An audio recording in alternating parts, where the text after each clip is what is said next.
የቤንዚን አቅርቦትና ስርጭት ላይ ከፍተኛ መሻሻል ታይቷል ሲሉ አሽከርካሪዎችና ማደያዎቹ ተናገሩ።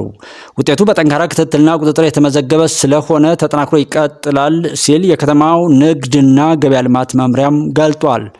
ለትግራይ ኢትዮጵያ ከነዳጅ ጋር በተያያዘ ቤንዚን በተለይ በሲዳማ ክልል ሐዋሳ ከተማ ከፍተኛ ችግር እንዳለ በተደጋጋሚ መረጃ ሲያካፍልም ቆይቷል። አሁን ላይ ምን አዲስ ነገር አለ ሲል አሽከርካሪዎችንም ጠይቋል። ቲክቫ አሽከርካሪዎችም ባለፉት ጊዜያት በከተማው የነበሩ የነዳጅ አቅርቦት ስርጭት አንዳንድ ብልሹ አሰራሮችን ተከትሎ በየማደያው ይስተዋሉ የነበሩ ረጃጅም ሰልፎችና እንግልቶች ለዘርፈ ብዙ ችግሮች ይዳርጓቸው እንደነበር አስታውሰው ከሰሞኑ ከፍተኛ የሚባል መሻሻል እንደታየባቸውም ተናግረዋል።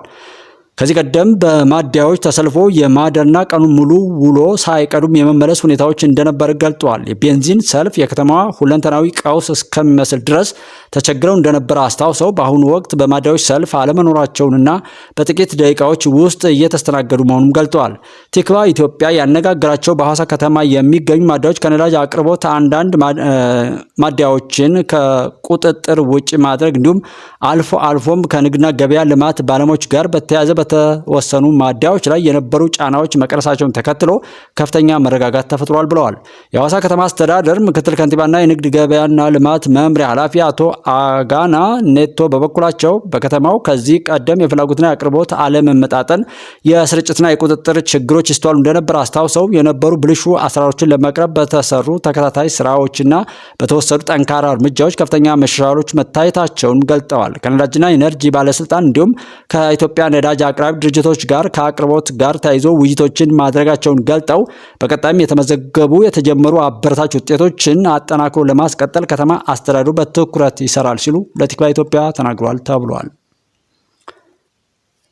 ኢትዮጵያ የጸናችው በአርበኞች አጥንት ላይ ነው ይላል ናትናኤል መኮንን። ጥቂቶች በጣም ስለሚጮሁና ብዙዎች ደግሞ ዝም ስላሉ ኢትዮጵያዊነት ያበቃለት የመሰላቸው ሰዎች ያሳዝኑኛል ይላል ናትናኤል። ኢትዮጵያን ሞተው ያኖሩ አርበኞች አባቶቻችን ልብ ወለዶች ወይም ግሪክ ሜቶሎጂ ላይ እንዳሉ አፈ ታሪኮች አይደሉም። ይቺ ሀገር ብዙዎች የተንከራተቱላት፣ ብዙዎች ደግሞ የተሰቀሉላት፣ ብዙዎችም ቀሉላት የሞቱላት ሀገር ነች ኢትዮጵያ። ዛሬ ላውድ ማይኖሪቲዎች ድምጻቸው ስለጎላ ኢትዮጵያዊነት የተዳፈነ ይመስላል። ነገር ግን በባልቻ ሳፎ ልጆች ደም ውስጥ፣ በበላይ ዘለቀ ልጆች አጥንት ውስጥ፣ በአፄ ቴዎድሮስ ልጆች ጭንቅላት ውስጥ፣ በንጉስ ጦና ልጆች ነፍስ ውስጥ፣ በአፄ ዮሐንስ ልጆች ልብ ውስጥ፣ በሱልጣን አሊ ሚራህ ልጆች አይን ውስጥ፣ በእያንዳንዱ ኢትዮጵያዊ ስሜት ውስጥ ኢትዮጵያዊነት ሕያው ነው። አባቶቻችን የተንከራተቱላት ሀገር ነች ኢትዮጵያ። እንደዋዛ የጸናች ሀገርም አይደለችም። ዋጋ የተከፈለላት ሀገር ነች። አያቶቻችን ያለቀሱላት፣ የተሟገቱላት፣ የተቀሉላት፣ የሞቱላት፣ ክብራቸውን፣ እድሜያቸውን፣ ነፍሳቸውን የገበሩላት ሀገር ነች ኢትዮጵያ። በደም የቀጠለች፣ በነፍስ ዋጋ የጸናች፣ መሰረቷን በጀግኖች አጥንት ያቆመች ውድ ሀገር ነች ኢትዮጵያ። ከሩቅ ስታያት የደከመች ልትመስል ትችላለች። አቅሟን የምታውቀው ስትገጥማት ነው። ልታጠፋት ስትነሳ አጥፍታህ ትቀጥላለች። እንዲሁ ነው ለሺህ ዓመታት የኖረችው ኢትዮጵያ። አዎ ኢትዮጵያ የጸናችው የኖረችው በአርበኞች አጥንት ላይ ነው ይላል ናትናኤል መኮንን። አዎ እውነት ነው። ሌላውና የሚገርመው ወይም ይህች ወፍ ገልብጣ ነፋች የሚያስብለን ኢንጂነር ይሁን ውርውር ይልቃል ይባል ኢንጂነር ይልቃል ይባል የማናውቀው የአብይ አህመድ ጀንበር እየጠለቀች ነው ይላል። ይልቃልና ጀንበሯ ይልቃል የተባለ ፖለቲካዊ ሞቶ ቀባሪ ያጣ ግለሰብ ከጀንበር ጋር ያለው ፍቅር ጥልቅ ነው። ይኸው ማይክ በሰጡት ቁጥር የአብይ ጀንበር ጠለቀች ሲል 7 ዓመት ሞላው። አቶ ይልቃል ወይም ጋሽ ጀንበሬ የእርሶ ጀንበር መቼም አትጠልቅም፣ ምክንያቱም መጀመሪያም ለእርሶ ጀንበር አልወጣችልዎትምና ይላል ጻፊው። ይልቃል ጌትነት እንደፈለግ ካፍህን ስትከፍት የሚናገርህና ተው ብሎ የሚመክር ስላጣህ እኔ ዛሬ ልክን ልንገርህ ብሏል ናትናኤል።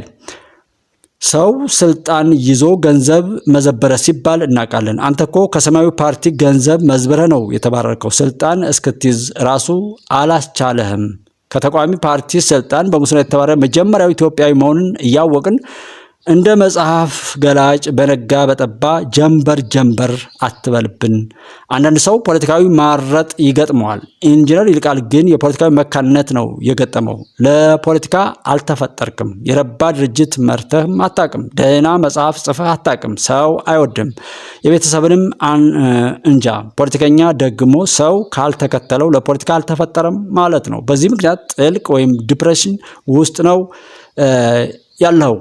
40 ዓመት ፖለቲካ ውስጥ ቆይተህ የልደቱን ያህል እንኳን አድናቂ የለህም። በዚህ ምክንያት ማይክ በሰጡ ቁጥር ታለቅሳለህ። አንተ ባይደክምህ እኛ ያንተን ሮሮ መስማት ደከመን። አሁን ደግሞ ሮሮህን ወደ ጥንቆላ አሳድገህ ጀንበር ብቃለች ጀንበር ጠለቀች ትለናለህ። እኛ ምን እንርዳ ታዲያ ይለዋል።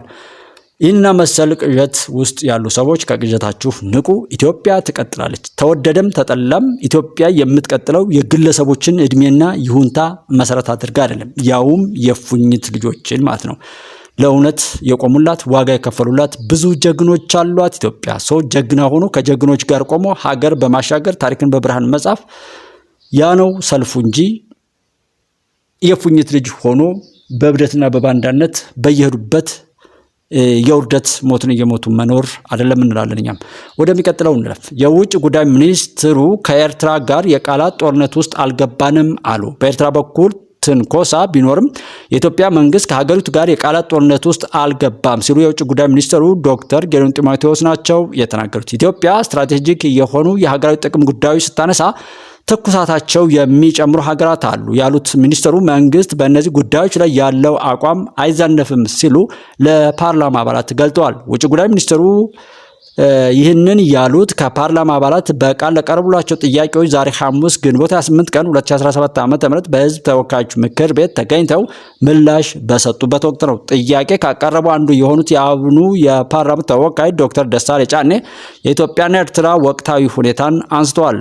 ኤርትራና ኢትዮጵያ ወደ ጦርነት ጅማሮ እየወሰዳቸው ያለ የቃላት ጦርነቱ የተጀመረው ይመስለኛል ያሉት የፓርላማ አባሉ ሁለቱ ሀገራት በአሁኑ ወቅት ያላቸው ዲፕሎማሲያዊ ግንኙነት በምን መልኩ እንደሚገለጽም ጠይቀዋል። ዶክተር ደሳለኝ ከኤርትራ ጋር ወደ ጦርነት መግባት እድል አለ ወይ ሲሉም ተጨማሪ ጥያቄ አክለዋል። ውጭ ጉዳይ ሚኒስትሩ ለዚህ ጥያቄ በሰጡት ምላሽ ከኤርትራ መንግስት ጋር የኢትዮጵያ መንግስት የቃላት ጦርነት ውስጥ አልገባም ሲሉ አስተባብለዋል። ጉዳዩ የሚያሳስባቸው የሚመለከታቸው ዜጎች፣ የህዝብ ተወካዮችና የቀድሞ መንግስት ኃላፊዎች የራሳቸውን ምልከታ እንደሚያጋሩ ግን ሚኒስትሩ አልሸሸጉም። እነዚህ አካላት ጆሮ ሊሰጣቸው ይገባል ሲሉም አሳስበዋል ሲል ኢትዮጵያ ኢንሳይደር ነው የዘገበው። ኢትዮጵያ የካሳ ኮሚሽን የወሰነላትን ገንዘብ ጨምሮ ሌሎች ተሰብሳቢ ገንዘቧን ሰላማዊ በሆነ መንገድ ለማስመለስ የምታደርገውን ጥረት አጠናክራ ትቀጥላለች ሲሉ የውጭ ጉዳይ ሚኒስትሩ ጌዲዮን ጢሞቴዎስ ናቸው የተናገሩት።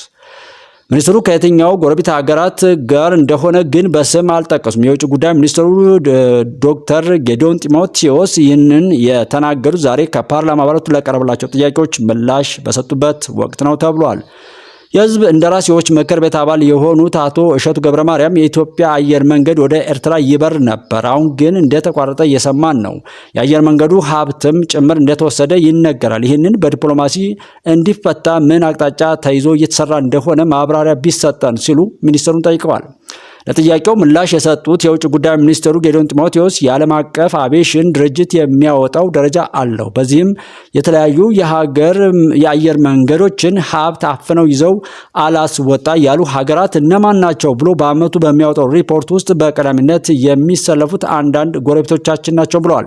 ሚኒስትሩ እነዚህ ጎረቤቶቻችን ብዙ የአውሮፕላን ምልልስ እና እንቅስቃሴ ያለባቸውም አይደሉም። አዲስ አበባ በቀን የሚኖረው እነሱ ጋር ምናልባትም በወር ቢኖር ነው። ገንዘብ በመያዝ ግን ቁጥር 1 ደረጃ ላይ የሚሰለፉ ናቸው ብለው በስም ያልጠቀሱትን አገር ወቅሰዋል።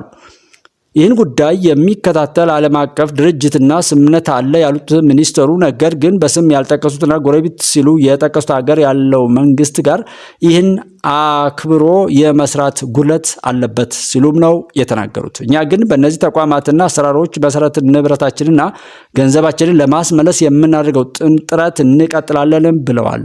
ያለን ሀቅና ንብረት ይህ ብቻ አይደለም ያሉት የውጭ ጉዳይ ሚኒስትሩ ጌዲዮን ጢሞቴዎስ ሀሳባችን የአየር መንገዱ ብቻ ሳይሆን ሌሎችም የሚጠቀሱ ተሰብሳቢ ሂሳቦች አሉን ሲሉም ተናግረዋል። እንደሚታወቀው የካሳ ኮሚሽን ነበረ። የካሳ ኮሚሽኑ የወሰነልን ገንዘብ አለ ብለዋል። በሆደ ሰፊነት እስከዛሬ ያልተሰበሰበ በገንዘብ የሚገለጹም በገንዘብ የማይገለጹም ሊኖር ይችሉ ይሆናል፣ በሂደት ይታያል ሲሉ ሚኒስተሩ ተናግረዋል። እኛ በሰላማዊ በፖለቲካዊ እና ህጋዊ አግባብ ንብረታችንና ጥቅማችንን ለማስከበር የምናደርገውን እንቅስቃሴ እንቀጥልበታለንም ብለዋል ሲል ሸገር ፕረስ ነው የዘገበው።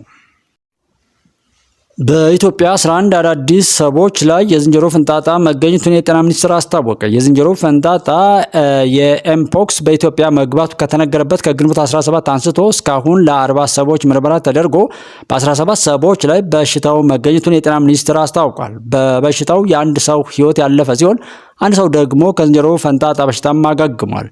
በዝንጀሮ ፈንጣጣ መያዛቸው ከተረጋገጡ ሰዎች መካከል ለ15 ሰዎች በለይቶ ማከሚያ ስፍራ ሕክምና ክትትል እየተደረገላቸው ይገኛል። የኤምፖክስ ቫይረስ የተገኘባቸው ሰዎች እንደ ሽፍታ፣ ሳል፣ ትኩሳት፣ የራስ ምታት፣ የንፋፊት ማበጥ፣ የቆዳ ቁስለትና ድካም፣ የጡንቻና የጀርባ ህመም ምልክቶች የሚታዩባቸው ሲሆን በሽታው በተለይ ታማሚዎች አካል ላይ ቁስል ካለ በቀላሉ የሚተላለፍ ሲሆን በንክኪና የቅርብ ለቅርብ ትንፋሽ ግንኙነት ዋነኛ መተላለፊያ መንገዶች ናቸው ብለዋል። ህብረተሰባችን ከኤምፖክስ በሽታ ራሱን ለመጠበቅ የኤምፖክስ ምልክቶች ካሉባቸው ታማሚዎች ንክኪ በመቀነስ ታማሚዎቹ የተጠቀሙባቸውን ቁሳቁሶች፣ አልባሳትና መኝታ በአግባቡ ሳያጸዱ ባለመጠቀም የአፍና አፍንጫ መሸፈኛዎችን በመጠቀም የግልና የእጅ ንጽህናን በመጠቀም ተገቢውን ጥንቃቄ እንዲያደርግም ሚኒስተሩ አሳስቧል።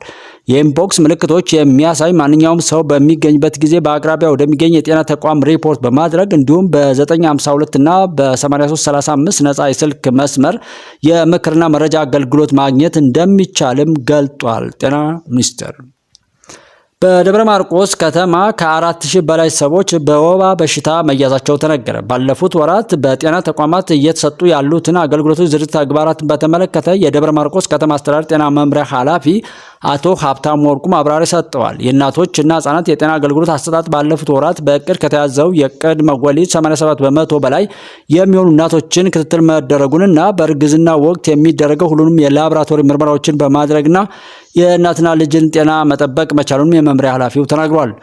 አንድም እናት በወሊድ ምክንያት መሞት የለባትም በማለት የግንዛቤ ትምህርት በመስጠት ከ87.5% በላይ የሚሆኑ እናቶች በጤና ተቋማት ማዋል መቻሉን ገልጧል። የተወለዱ ህጻናትም ወቅቱን እየጠበቀ የወሳኝ ኩነት መዝገብ ላይ እንዲመዘገቡ ተደርጓል ብለዋል። ክትባት በተመለከተ ከ86% በላይ ለሚሆኑ ህጻናት ሁሉንም የክትባት አይነቶች ያጠናቀቁ ናቸው። ስር የሰደደ የስርዓተ ምግብ ልየታም ችግር ያለባቸውን ህጻናት በመለየት ክትትልና ድጋፍ እየተደረገላቸው መሆኑን ተናግረዋል። ተላላፊ የሚባሉ በሽታዎች HIV፣ ቲቪ፣ ወባና ህተት ከመቆጣጠር አኳያም ባለፉት ወራት ከ95% በላይ መስራት መቻሉን ገልጧል። ከ4000 በላይ ሰዎች በወባ በሽታ ተይዘው የተገኙ መሆኑን የመምሪያ ኃላፊው ገልጸው ስርጭቱ ጉዳት እያደረሰ መሆኑን የሚያሳይ ነው ብለዋል። ወደ ውጭ ዜና ስናልፍ ቦይንግ በኢትዮጵያና ኢንዶኔዥያ አየር መንገድ አደጋዎች ላለመከሰስ $1.1 ቢሊዮን ለመክፈል ተስማማ። ቦይንግ የ346 ሰዎች ህይወት ለቀጠፉት የኢትዮጵያና የኢንዶኔዥያ አየር መንገድ 737 ማክስ አውሮፕላን አደጋዎች በወንጀል እንዳይከሰስ በሚል $1.1 ቢሊዮን ለመክፈል ተስማምቷል። ግዙፉ አውሮፕላን አምራች ኩባንያ ቦይንግ እና የአሜሪካ የፍትህ መስሪያ ቤት የደረሱበትን ስምምነት የተጎጂ ቤተሰቦች ጠበቆ አጸያፊ ሲሉም ኮንነውታል። በቦይንግ 737 ማክስ የአውሮፕላን አደጋዎች ህይወታቸውን ያጡ 16 ተጎጂ ቤተሰቦችን የወከሉ የህግ ባለሙያዎች ናቸው ስምምነቱን የኮነኑት። ኩባንያው በሁለቱ አደጋዎች የወንጀል ክስ እንዳይመሰረትበት በሚል ነው $1.1 ቢሊዮን ለመክፈል የተስማማው። በኢንዶኔዥያ ላየን አየር መንገድ አደጋ ተጎጂዎች መካከል ለተወሰኑት አማካሪ የሆኑት ሳንጂብ ሲንግ ስምምነቱ ቦይንግ ከወንጀል ተጠያቂነትን የሚያወጣ ነው በማለት ተችተው በተጎጂ ቤተሰቦችም ከፍተኛ ቁጣ ቀስቅሷል ብለዋል። ቦይንግ ከዚህ ቀደም በደረሰባቸው ሐዘን የሚሰማን ጥልቅ ሐዘን ነው። የሚወዳቸውን ሰዎች ትዝታ ለማስታወስ በኩባንያችን ላይ የምናደርገውን ጥልቅ ለውጥ እንቀጥልበታለን ብሏል። ከዚህም በተጨማሪ ቦይንግ $487.2 ሚሊዮን የወንጀል ቅጣት ለመክፈልም ተስማምቷል ተብሏል። ወደሚቀጥለው ስናልፍ የትራምፕ አስተዳደር ኤርትራና ሶማሊያን ጨምሮ የ12 ሀገራት ዜጎችን ወደ አሜሪካ እንዳይገቡ አገደ። የአሜሪካው ፕሬዝዳንት ዶናልድ ትራምፕ 3 የአፍሪካ ቀንድ ሀገራትን ኤርትራ፣ ሶማሊያና ሱዳንን ጨምሮ የ12 ሀገራት ዜጎች ወደ አሜሪካ ምንም አይነት ጉዞ እንዳያደርጉ መከልከላቸው ተገለጠ። ሌሎቹ ሀገራት ቻድ፣ ኮንጎ፣ ሊቢያ፣ ኢኳቶሪያል ጊኒ፣ የመን፣ ሃይቲ፣ ኢራን፣ ማይናማር እና አፍጋኒስታን ናቸው። የጉዞ ክልከላው ሙሉ በሙሉ ነው የተባለ ሲሆን ክልከላ የተላለፈባቸው ሀገራት ዜጎች ለቢዝነስ፣ ለጉብኝት፣ ዘመድ አዝማድ ለመጠየቅ፣ ለትምህርት እና በተለያዩ የአሜሪካ ቪዛዎች ወደ አሜሪካ ምድር መግባት አይችሉም ነው የተባለው። ክልከላ የተላለፈባቸው ሀገራት ዜጎች በማንኛውም በረራ ወደ አሜሪካ ምድር መግባት አይችሉም የተባለ ሲሆን ድንገት እንኳ ገብተው ከተገኙ በኤርፖርቶች ላይ ተይዘው እንዲቆዩ ይደረጋል መባሉም ተመላክቷል። ሙሉ በሙሉ ክልከላ ተደርጎባቸዋል ከተባሉት ሀገራት በተጨማሪ የ7 ሀገራት ዜጎች ላይም ጥብቅ ቁጥጥርና የተጠናከረ ክልከላ እንዲደረግባቸው ፕሬዝዳንት ትራምፕ መመሪያ ማስተላለፋቸውን ዓለም አቀፍ መገናኛ ብዙሃን መዘገባቸውን አስታውቀዋል። ትዕዛዙ ተግባራዊ የሚደረገው ከመጪው ሰኞ ሰኔ 2 ቀን 2017 ዓ.ም ጀምሮ ሲሆን ከዚያ በፊት ቪዛ የተሰጣቸው የእነዚህ 12 ሀገራት ዜጎች ምንም አይነት ክልከላ አይደረግባቸውም ተብሏል። ፕሬዝዳንት ትራምፕ ክልከላውን ያስተላለፍኩት የአሜሪካንና የሕዝቦቿን ብሔራዊ ደህንነትና ብሔራዊ ጥቅም ለመጠበቅ እርምጃ መውሰድ ስላለብኝ ነው ማለታቸውንም ዘገባዎች አካተዋል። ዶናልድ ትራምፕ በመጀመሪያው የፕሬዝዳንትነታቸው ዘመን ሙስሊም ማህበረሰብ ከሚበዛባቸው 7 ሀገራት ላይ ተመሳሳይ የጉዞ ክልከላ ትዕዛዝ ማስተላለፋቸው ይታወሳል ተብሏል። በሱዳን በተመጣጠነ ምግብ እጥረት ምክንያት 20 ህጻናት መሞታቸው ተነገረ። በሰሜን ዳርፉር ታዊላ አካባቢ በሚያዝያና ግንቦት ወራት ብቻ 20 ህጻናት በምግብ እጥረት መሞታቸውን የተፈናቃዮቹና የስደተኞች ማስተባበሪያ ቃል አቀባይ ረቡዕ ዕለት አስታውቋል። ቃል አቀባዩ አደም ረጃል እንደተናገሩት በተመሳሳይ ወቅት 500 ህጻናትና ነፍሰ ጡር እናቶችን በተመጣጠነ ምግብ እጥረት ተቸግረዋል ብለዋል። በአብደል ዋሂድ መሐመድ ኑር የሚመራው የሱዳን ነጻ አውጪ ንቅናቄ የሚቆጣጠረው ታዊላ በኤል ፋሽር ጦርነትና ከዛምዛም እና ከአቡ ሹክ ካምፖች የተፈናቀሉ በመቶ ሺዎች የሚቆጠሩ ሰዎችን ያስተናግዳል። ከአካባቢው የተፈናቀሉ ሰዎች ሀብትና ንብረት ሳይኖራቸው ለፍላጎታቸው ምላሽ እየሰጠን ነው፣ ነገር ግን አሁንም በቂ ነገር እያገኙ ስላልሆነ ቅሬታቸውን እያሰሙ ይገኛሉ ብለዋል። ታዊላ ከኤል ፋሽር የተፈናቀሉ ዜጎች ቀጣይነት ያለው ፍልሰት፣ ከፍተኛ የውሃ እጥረትና የምግብ አቅርቦት እጥረትን ጨምሮ ቀጣይነት ያላቸው ፈተናዎች አጋጥመዋል። ሬጃል የመጠለያ ቁሳቁስ እጥረት መኖሩን ጠቁመው ከ10 በመቶ ያነሱ ትክክለኛ ፍላጎት መሟላታቸውን ጠቁመው የዝናብ ወቅት በመቃረቡ የመጠለያ ቀውሱ ሊባባስ እንደሚችልም ተናግረዋል። በተለይ መድኃኒቶች፣ የመጠለያ ቁሳቁሶችና የውሃ ችግር ለመፍታት አፋጣኝ ድጋፍ እንዲደረግም ጠይቀዋል። ረጃል በታዊላ የተፈናቀሉ ዜጎችን አፋጣኝና ፍላጎት ለማሟላት የለጋሾች ድጋፍ እንዲጨምር ለዓለም አቀፉ ማህበረሰብ ተማጽኗል። ቃል አቀባዩ አያይዘውም ዓለም አቀፍ ድርጅቶች ከአቡ ሹክ፣ ዛምዛም፣ አልፋሽርና ኩቱም ካምፖች የተፈናቀሉ ዜጎችን ፍላጎት ለመገምገም ከታዊላ በስተደቡብ የሚገኘውን የታንጅር ግድብ አካባቢ እንዲጎበኙም አሳስበዋል። ችግሩ በዝናብ ወቅት የበለጠ ሊባባስ ይችላል በሚል ስጋትም የታዊላ የጤና ሁኔታ ተባብሷል። ይህም በሰፊው የውሃ ወለድ በሽታዎችን በተለይም ኮሌራና አጣዳፊ ተቅማጥ ሊያስከትል ይችላልም ብለዋል።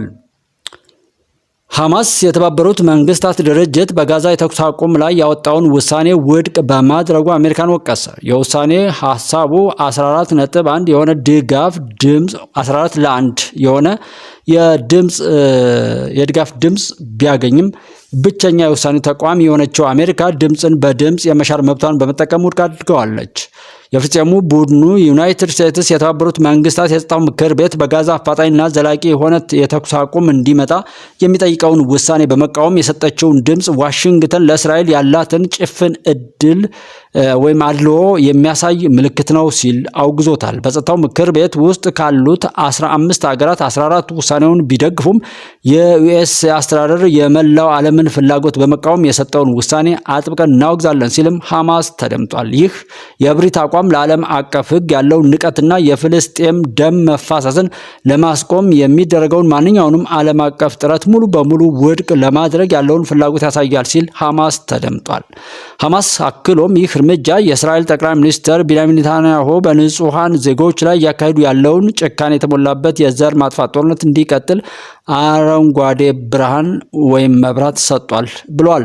በተጨማሪም የጸጥታ ምክር ቤት እርዳታ ወደ ጋዛ መድረስ አለመቻሉ ስለ ዓለም አቀፍ ማህበረሰብ ተቋማት ሚና እና የዓለም አቀፍ ሕጎችና ስምምነቶች ትክክለኛነት መሰረታዊ ጥያቄዎችን ያስነሳል ሲልም ተከራክሯል። ሐማስ የኩባ ከፍተኛ ባለስልጣን የትራምፕ አስተዳደር ግጭት ለመቀስቀስ ውጥረት እያባባሰ ነው ሲሉ ከሰሱ። የኩባ ከፍተኛ ባለስልጣን የትራምፕን አስተዳደር በዋሽንግተንና ሃቫና መካከል ያለውን አለመግባባት እየቀሰቀሱ ነው ሲሉ ከከሰሱ በኋላም ዩናይትድ ስቴትስ ወታደራዊ ግጭት ለመቀስቀስ እየሞከረች ነው በማለት ስጋታቸውንም ገልጠዋል። በዋሽንግተን በሚገኘው የኩባ ኤምባሲ ለጋዜጠኞች በሰጡት መግለጫ በኩባ የውጭ ጉዳይ ሚኒስቴር የዩናይትድ ስቴትስ ጉዳዮች ምክትል ዳይሬክተር ዮሃና ታብላዳ በሁለቱ የቀዝቃዛ ጦርነት ተቀናቃኞች መካከል የተካሄደው የትጥቅ ግጭት ጥሩ ሀሳብ አይደለም። እናም የኩባ መንግስት ሁኔታውን ለማቃለል እየሞከረ ቢሆንም የዋሽንግተን መንግስት ግን ግንኙነቱን የበለጠ ለመጉዳት እየቆረጠ ይመስላልም ብለዋል። የቀድሞው የኪርጊስታን ፕሬዝዳንት በሌሉበት በ11 ዓመታት እስራት ተቀጡ ተባለ። የቀድሞው የኪርጊስታን ፕሬዝዳንት አልማዝቤክ አታምባይቭ በሌሉበት ከ11 ዓመት በላይ እስራት እንደተፈረደባቸው ስፑትኒክ ኪርጊስታን ዘግቧል። እንደ አውሮፓውያን አቆጣጠር ከ2011 እስከ 2017 ሀገሪቱን የመሩት አታምባይቭ በቹይክ ክልል ውስጥ በኮይታሽ መንደር ህገወጥ መሬት በማግኘት የቤሽኪክ የሙቀት ኃይል ማመንጫ እድሳት ላይ በሙስና በመሳተፍና በኮይታብ ህዝባዊ አመፅን በመቀስቀስ ነው የተከሰሱት። በአሁኑ ጊዜ በውጭ ሀገር በስደት የቀድሞ ፕሬዝዳንት እየኖሩ ይገኛል።